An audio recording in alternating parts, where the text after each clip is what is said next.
It's possible to provide secure access to users without requiring them to enter an MFA code every time they log in. In this video, we'll see how Sony World Cloud Edge uses certificate authentication to provide a completely transparent experience while maintaining a high level of security. We'll also set up a scenario where we add a second factor of authentication using Microsoft Entra ID and SAML so you can see how to combine both methods in an enterprise environment. Here's a look at the complete certificate-based authentication flow for Sony World Cloud Edge. It all starts when a user attempts to access a protected application. At that point, the resource provider intercepts the request and redirects it to an identity provider, such as Microsoft 3D Okta or a Elida directory. Once the user is successfully authenticated, the identity provider returns a token containing the UPN, which is the user's identity. A mutual MTLS or TLS connection is then established. In this process, not only does the client verify the identity of the server, but the server also requests a certificate from the client, validating that the device has a legitimate trusted certificate. The next step is the most important one. The policy engine compares the UPN contained in the device certificate root with the UPN received from the identity provider. If both match, it means that the identity of the user, the device, and the certificate belong to the same entity. In that case, access is granted. However, if the UPNs do not match, even if the user has entered valid credentials, the connection is immediately blocked. This helps stop attacks in which credentials have been stolen and a different device is used, or someone is trying to impersonate another user. In addition, this approach offers three key advantages. It is resistant to phishing because authentication is based on certificates and not passwords. Certificates are cryptographically linked to the device hardware, making it difficult to use them on another computer. Finally, the system maintains continuous trust scoring, assessing the security status of the device throughout the session. In short, the principle of zero trust is very simple. It is not enough for the user to be who they say they are. They must also use the correct device, present the correct certificate, and maintain an adequate security status throughout the connection. And as I said at the beginning of the video, let's now look at the use case in which, even with strong authentication with certificates, it is necessary to use a second authentication factor by having our Entra authentication system with SAML request it. Let's see how it is configured. To do this, once we have logged into the Azure portal, we will create a new conditional access policy. In the policy, we are going to give it a name. In this case, we are going to call it Forced Two-Factor Authentication for CSL.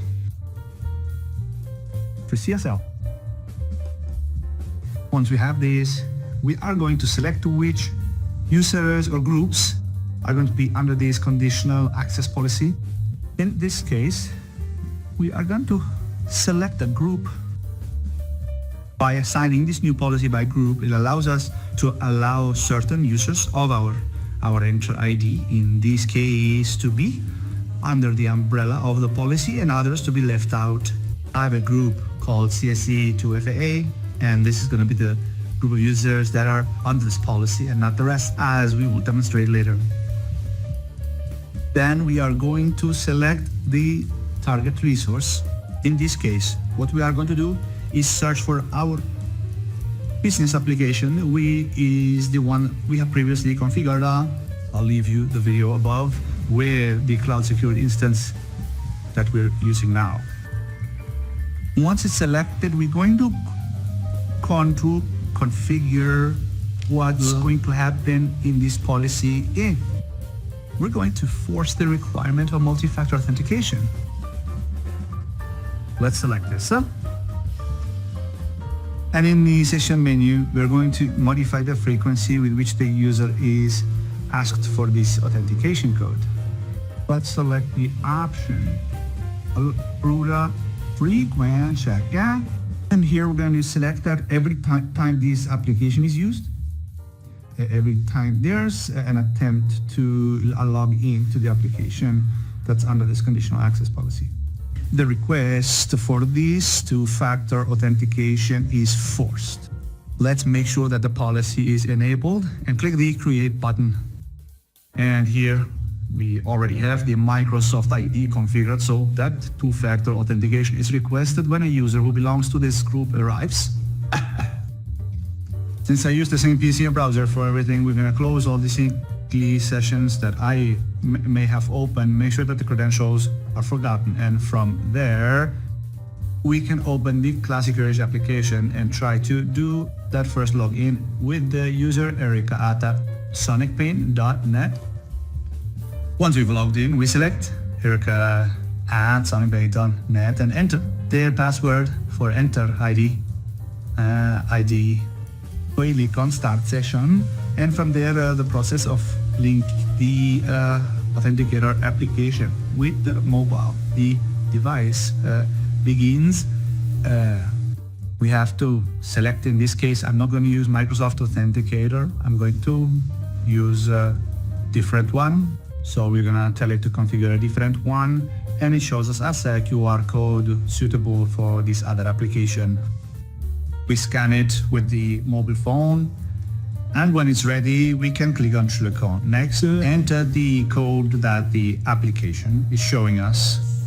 By entering the code and clicking on Next, we're going to complete the link of the mobile phone application, and we're going to start the session at the same time with Sameli. There we have it, login successful.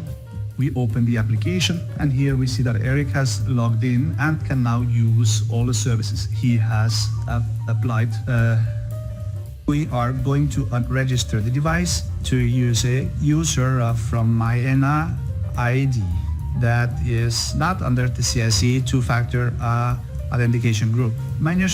So we are going to link it again. We take that invitation code, and we are going to use another account. In this case, it is Carota at sonicpaint.net, which, as said, is not part of that security group for the policy we have created. And we enter the user, we enter its password, and in this case, enter ID does not ask me for anything else. And now we have the login done in the application.